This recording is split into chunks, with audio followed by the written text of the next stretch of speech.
l'origine, je faisais du dessin, de la peinture et je faisais des costumes de théâtre. La mode m'a intéressée comme une façon tout simplement de s'exprimer en fait. Avec le vêtement, nous nous exprimons.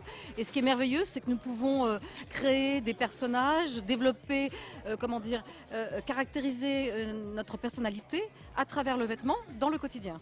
Au fond, la mode tous les jours, c'est une façon de se mettre en scène sur le théâtre de la vie. Ce qui me fascine encore toujours chez Saint-Laurent, c'est que j'arrive pas à pénétrer le secret de cette réussite, de cette extraordinaire aventure. Je suis en particulier fasciné par la première période de l'existence de Saint-Laurent, le fait qu'il est très très jeune, envoyé de manière anonyme des dessins en France alors qu'il habitait à Oran et qu'il ne connaissait personne, des dessins qui l'ont, des dessins à un concours de mode qui l'ont propulsé tout d'un coup dans le monde de la mode à Paris.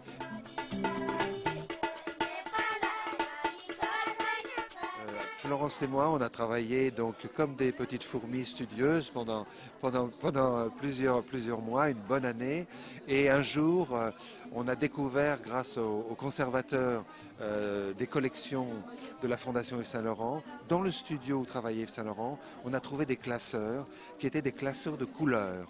Et il y avait une quinzaine de classeurs, le classeur rouge, les classeurs rouges, le classeur jaune, etc. et qui étaient des échantillons de couleurs. Saint-Laurent est aussi un grand coloriste et que la couleur est aussi un fait de mode chez lui. C'est quelque chose de très affirmé, il a des couleurs emblématiques comme le rose indien par exemple. L'exposition qu'on avait présentée au Musée des Beaux-Arts de Montréal n'était pas la même. C'est pas la même exposition que celle du Petit Palais. Il n'y a pas, je pense, un jeune créateur qui à un moment donné n'ait pas étudié l'œuvre de Saint-Laurent et s'en soit inspiré. On a vu la trace d'ailleurs de tout ce qu'il y avait dans l'exposition dans les dernières collections. Aujourd'hui, précisément, la grande question, c'est de créer de nouveaux modèles.